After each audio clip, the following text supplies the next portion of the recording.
Bueno, pues en este capítulo 11, versículos 13 y 16 que acabamos de leer, eh, está la primera parte o la base de lo que quería comentar, pero todo responde o tiene un contexto a este mensaje el que quiero compartir, ¿no?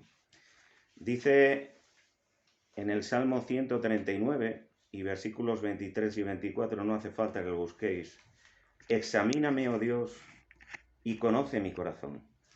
Pruébame y conoce mis pensamientos, y ve si hay en mí camino de perversidad, y guíame en el camino eterno. Hermanos, estamos viviendo un tiempo de pandemia global, y es raro el día que no nos recuerdan que tengamos precaución, que nos pongamos la mascarilla, que nos lavemos las manos, que no mantengamos en lo posible la distancia social, que no nos reunamos en un gran número y también que nos recuerden los síntomas que pueden, digamos, hablarnos de que podamos estar contagiados.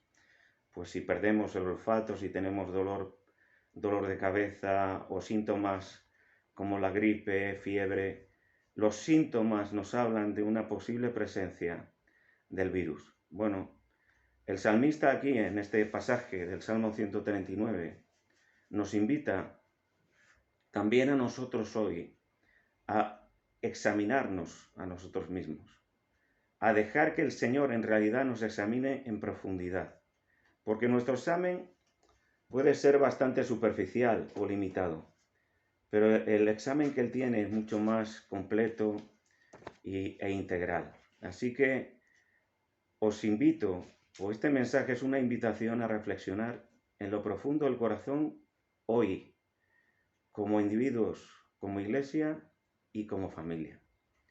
Vamos a leer ahora capítulo 11, lo voy a leer yo, versículos del 1 al 12. Dice allí: es pues la fe, la certeza de lo que se espera, la convicción de lo que no se ve. Porque por ella alcanzaron buen testimonio los antiguos.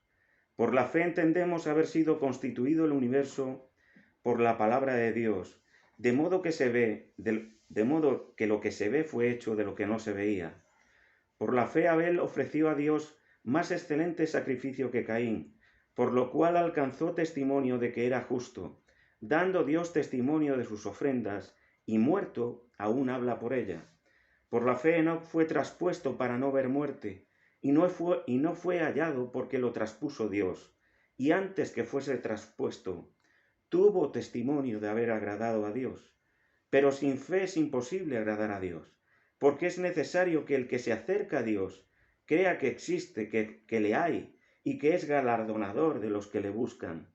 Por la fe Noé, cuando fue advertido por Dios acerca de cosas que aún no se veían, con temor preparó el arca en que su casa se salvase, y por esa fe condenó al mundo, y fue hecho heredero de la justicia que viene por la fe.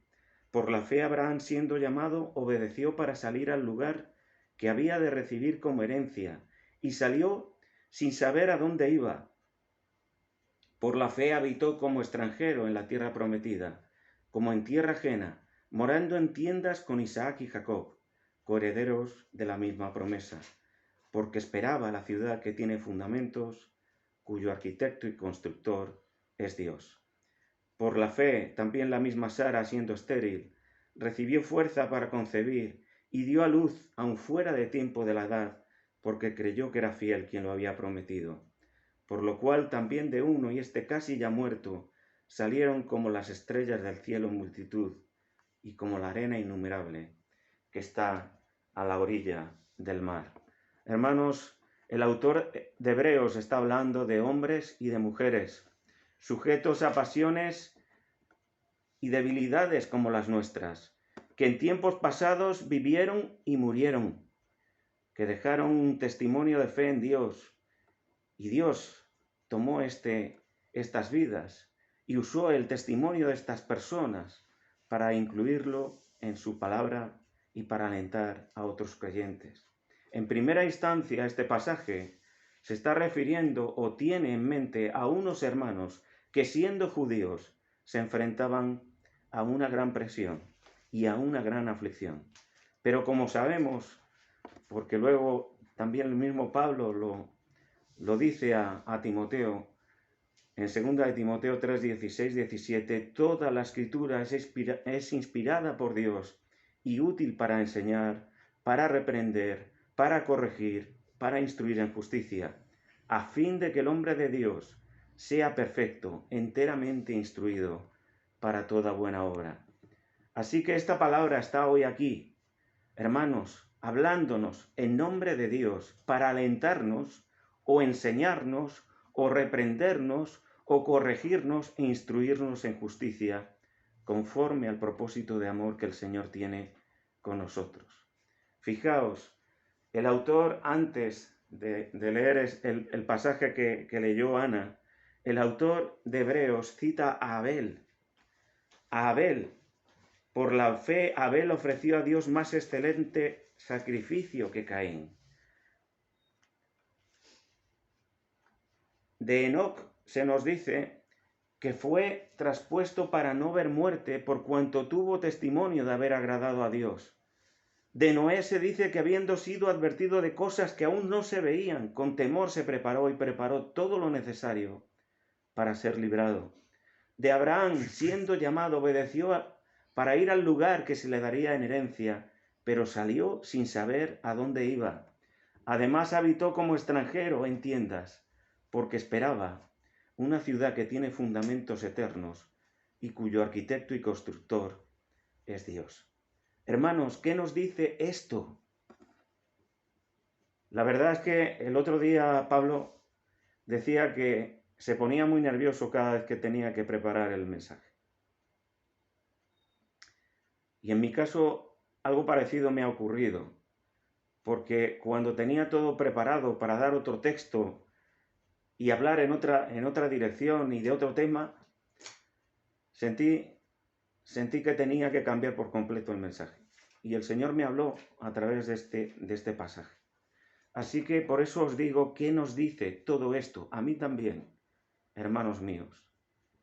Hermanos, estamos marcando la diferencia como Abel entre nuestra ofrenda a Dios o entre nuestro estilo de vida y el de las personas que nos rodean y no tienen conocimiento ni son salvos.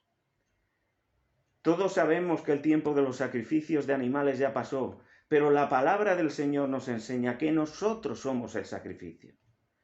Os ruego por las misericordias de Dios que presentéis vuestros cuerpos en sacrificio vivo, santo y agradable a Dios, pero no solamente nuestro cuerpo, sino nuestro alma, nuestro espíritu, todo nuestro ser. Eso es lo que se nos demanda ofrecer. Ofrecer nuestro tiempo, ofrecer nuestras energías, dedicarnos al Señor, vivir para Él. En otro lugar, en el Salmo 51 y versículo 17, dice que los sacrificios de Dios son el espíritu quebrantado, porque al corazón contrito y humillado no despreciarás tú, oh Dios. Hermanos míos, es mi corazón, un corazón contrito y humillado. Estamos viviendo conforme al modelo y al patrón que Cristo, nuestro Señor, nos dejó. Estamos viviendo conforme al patrón de marcar diferencias en nuestro estilo de vida con aquellos que nos rodean, de vivir en santidad, en justicia, en piedad, en entrega, de vivir conforme a ese patrón de respeto y de devoción a Él. Asimismo, el autor de Hebreos, en el capítulo 13 y versículos 15 al 16, nos dice: así que ofrezcamos siempre a Dios, por medio de Él, sacrificio de alabanza, es decir, fruto de labios que confiesan su nombre, y de hacer el bien y de la ayuda mutua no os olvidéis, porque de tales sacrificios se agrada a Dios. El Señor no nos está pidiendo un cordero, no nos está pidiendo reproducir los sacrificios levíticos que eran sombra de lo que había de venir. Nos está pidiendo que le reconozcamos, que nos sometamos, que le respetemos, que le temamos y que le presentemos nuestra vida como una ofrenda santa y agradable a Dios. Es nuestra vida hoy, hermanos. una vida de rebosante adoración y de servicio al Señor. Perdonadme que en esta mañana multiplique las preguntas, porque estas preguntas, en primer lugar, van dirigidas a mí. Pero creo de todo corazón que también es necesario que os las formuléis cada uno de vosotros personalmente. ¿Qué clase de vida, hermanos, llevaría Enoc en un tiempo tan primario, tan limitado, tan carente de avances y recursos y de conocimientos frente a los que tenemos hoy, para que Dios mismo quisiera llevárselo? Caminó Dios con Enoc y se lo llevó Dios. Y así lo hizo, el Señor se lo llevó. Se lo llevó Dios y no vio muerte. Es el único caso que se nos dice de algo así. Igualmente, vemos también el arrebatamiento de Elías. Se lo llevó Dios y no vio muerte.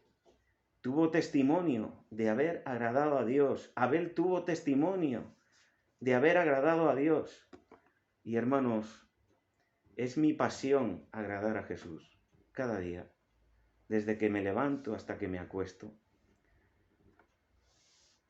Se dice de Noé que ante la expectativa de algo terrible que iba a suceder, sin que Dios le determinara cuándo iba a ocurrir esto en primera instancia, él se preparó. Preparó a los suyos para que escaparan. Pero no solo eso. En 2 de Pedro capítulo 2 y versículos 5 se nos dice que Noé es llamado pregonero de justicia. Y es que se preocupó de llamar a otros al arrepentimiento. Se preocupó de anunciar el desastre que se aproximaba para que la mayor parte del mundo, la mayor parte de las personas escapasen. Hermanos, ¿estamos haciéndolo nosotros? ¿Estamos preparándonos nosotros? ¿Estamos preparando a los nuestros, a nuestros hijos, para la venida del Señor? Para escapar de este desastre que se aproxima, para ser salvos. Ya sabemos que somos salvos y que el Señor nos librará de la condenación venidera. Pero el mismo Señor lo dice: velad pues en todo tiempo orando para que seáis tenidos por dignos de escapar de todas esas cosas que vendrán y de estar en pie delante del Hijo del Hombre. Hermanos, ¿estamos poniendo la mirada en las cosas de arriba? ¿Tenemos claro que el Señor vendrá, que viene pronto, como decía Pablo? ¿Estamos siendo pregoneros de justicia, hablando a otros del Evangelio, del Señor, de la salvación y del juicio venidero? Abraham fue llamado por Dios a salir de su tierra, de su zona de confort, cuando tenía 75 años. Os he compartido por WhatsApp una reflexión de un hermano que me encanta leer o escuchar, y que es Christopher Shaw. Y en ese artículo él decía que le llama cuando, a los 75 años, cuando tiene una edad a la que nadie ya le gustan los cambios, para separarse de su tierra y de todos los que formaban su red de seguridad, su familia y sus allegados. Él fue llamado a un desarraigo total, y dice el texto que obedeció. Dios le llama, le dice que le llama y le manda a salir, sin saber a dónde iba, y dice: vete de tu tierra y de tu parentela. Y él obedeció. Nosotros también fuimos llamados, hemos sido llamados por Dios para vivir una vida diferente, conforme a la dignidad y al ejemplo que nos dio en su vida terrenal nuestro amado Señor. En el Evangelio, a lo largo de toda la palabra de Dios, podemos aprender de su carácter, podemos aprender de cómo Él se condujo en esta tierra. Y tenemos que imitarle, tenemos que seguir sus pisadas, tenemos que permanecer en su amor. Estamos llamados a eso. En realidad, hermanos, es que el Evangelio se trata de todo esto. Nos habla de un llamado, nos habla de fe, nos habla de una relación restaurada con Dios, nos habla de que las barreras espiritualmente hablando ya fueron quitadas entre Él y nosotros. Y yo me pregunto, hermanos, ¿cómo puedo ser tan necio de no venir a Cristo cada día? De no aceptar su invitación a estar con Él para que me hable o para que nos hable, para que nos revele cosas escondidas y ocultas que no conocemos, para que nos ilumine, para que nos guíe, para que nos cambie, para que podamos convertirnos en agentes de cambio y de restauración en un mundo perdido y lleno de corazones rotos por múltiples causas. Recordamos, hermanos, que una de las enseñanzas capitales de la palabra y del Evangelio es deleítate en el Señor. Esto es lo que se nos manda en el Salmo 37 y versículo 4. Por eso también dice después en Filipenses, Pablo, regocijaos en el Señor siempre. Por si no os ha quedado claro, os lo vuelvo a decir, regocijaos. Y es que, hermanos, solo el que se deleita y se regocija en el Señor puede hablar de Él. Con pasión, con convicción, a corazones rotos. Y yo me pregunto, me vuelvo a preguntar, ¿es el Señor nuestra gloria, pasión, amor? ¿Es el Señor nuestro deleite? ¿Contamos las horas para poder alabarle, bendecirle, profesar nuestro amor por Él? Al principio os decía que este mensaje es una invitación a reflexionar juntos. Hermanos, ¿dónde estamos como creyentes individualmente? ¿Dónde estamos hoy como familias o como iglesia? Somos una familia, una iglesia que ama al Señor, que se deleita en Él, que le obedece como nuestro padre Abraham. ¿O nos hemos perdido por el camino lo más importante? ¿O le hemos perdido de vista? ¿O estamos desnortados, como ahora gusta decir en las noticias? ¿Hemos perdido el norte, hermanos? Frente al testimonio de estas personas, de las que hemos meditado y reflexionado, hemos perdido de vista la gracia recibida, la misión encomendada, la esperanza que nos aguarda. Yo creo que es capital que hagamos autoexamen, pues creo que estamos viviendo un momento muy delicado y espiritualmente a muchos niveles. Hermanos, es verdad, el COVID ha arrasado todo el mundo. Podemos tener temor, pero hay amenazas mucho más letales que el COVID. Como familias, como individuos, como jóvenes, ¿dónde estamos frente a nuestra vida de fe ante el Señor? Vivimos un momento delicado en cuanto a adoración. Vivimos en un momento muy delicado en cuanto a iglesia en relación a nuestro testimonio. Quizás uno de los síntomas que puedan caracterizar a la iglesia de este tiempo es la falta de hambre de Dios.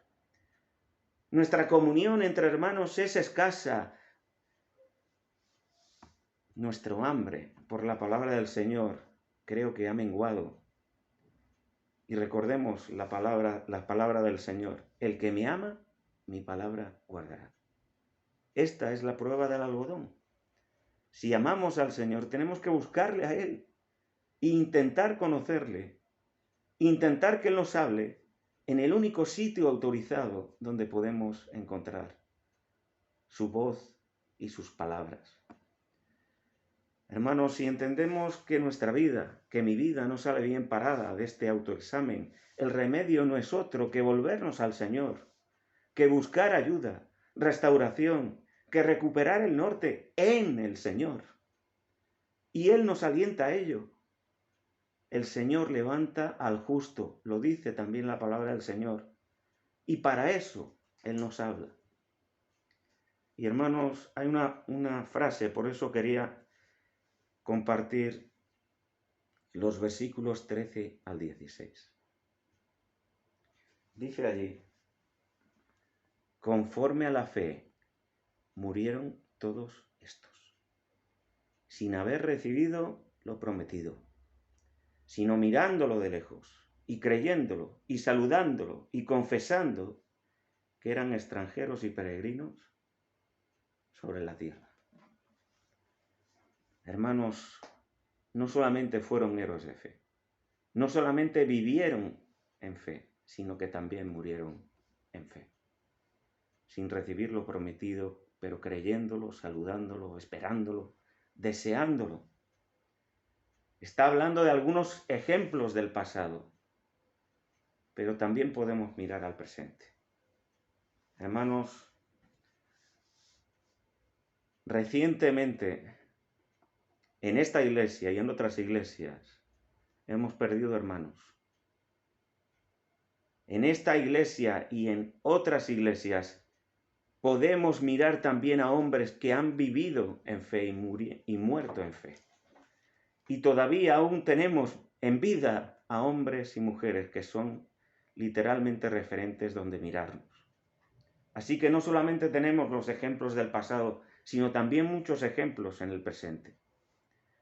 Personas, hermanos, a las que hemos tenido que despedir. Personas amadas a las que podemos recordar y de las que podemos aprender. Y hermanos, simplemente un ejemplo. Me acuerdo de Aida, la mujer de Daniel Corral, dejando niños pequeños, aceptando la voluntad de Dios, despidiéndose en el hospital, sabiendo que era su hora. Y aquellos que tuvimos la oportunidad de estar en el culto de despedida, oyendo a su marido y reconociendo la gracia, la soberanía y la bondad de Dios en todo, pese a la pérdida de Aida. Recordamos a los campanarios, Pablo y su padre. En poco espacio de tiempo han marchado, han partido. Pero ellos dejaron también un gran testimonio. Hace ya tiempo,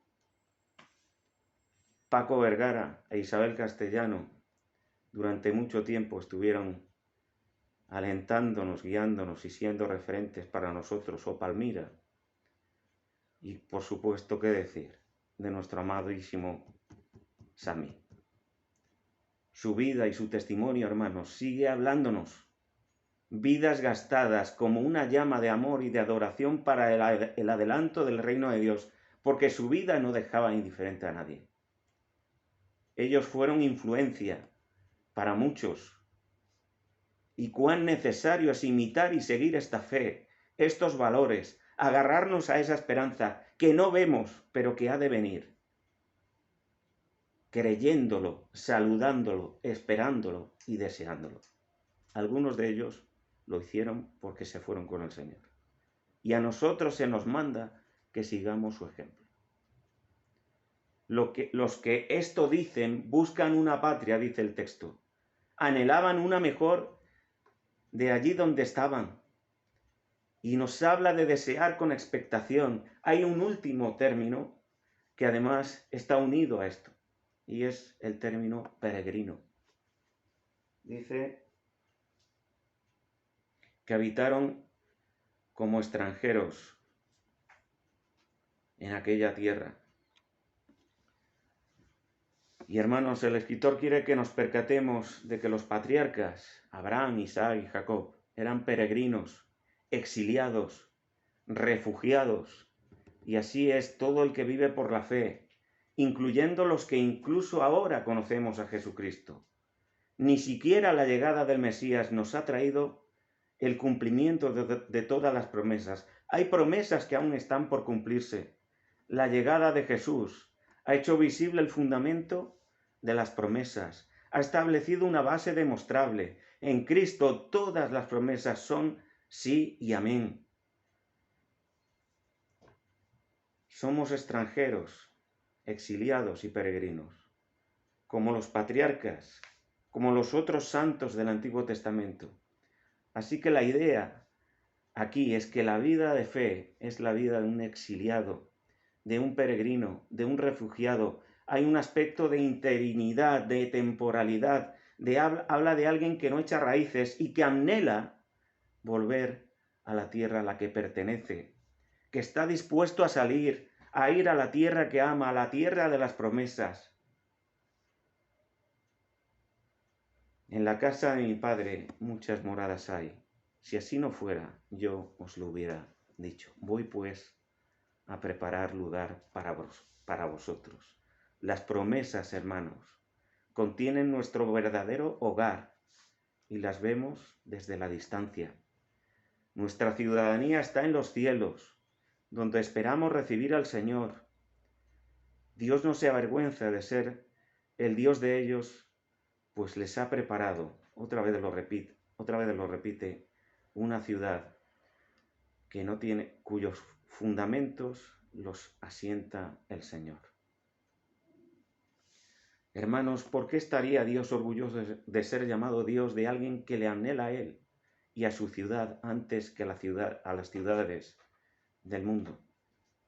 Lo normal es que encontremos expresiones de vergüenza en relación de nosotros hacia Dios. No me avergüenzo del Evangelio, no te avergüences de mis cadenas, le dice Pablo.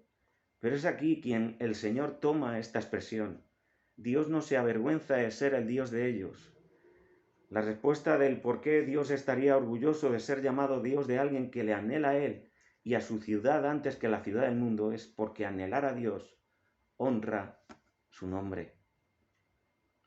Hermanos, qué gran ciudad, la ciudad que está construyendo el Señor.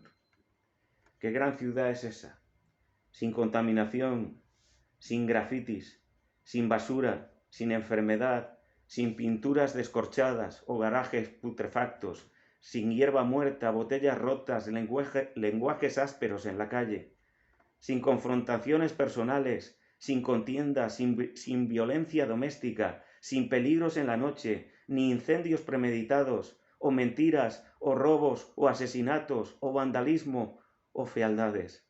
Él es el arquitecto. No hay nada más que decir.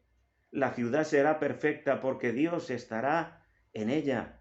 Él caminará en ella con nosotros y hablará en ella y se manifestará en cada parte de ella. Allí estará todo lo que es bueno y hermoso y santo y apacible y verdadero y feliz, porque Dios estará allí. Allí estará la justicia perfecta y recompensará 1000 veces cada dolor sufrido en obediencia a Cristo. Una ciudad que nunca se deteriorará. De hecho, resplandecerá cada vez más a medida que la eternidad se extienda hacia épocas interminables y de creciente gozo. Hermanos,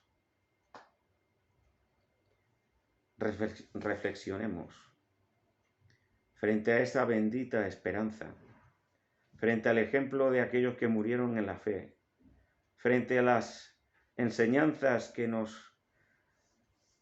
sobresalen del testimonio de la vida de aquellos santos, del pasado y del presente.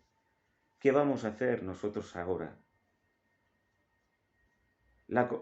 No todo se acaba con la conversión, no todo se acaba con el bautismo. Hay que vivir día a día por la fe, agarrándonos las promesas del Señor, buscando la presencia del Señor, obedeciendo la palabra del Señor, siendo iluminados por Él. Ojalá que el Señor nos ayude a poner nuestra mirada en este glorioso Salvador y en esta gloriosa esperanza que Él nos ha concedido. Que a Él sea la gloria. Amén. Quisiera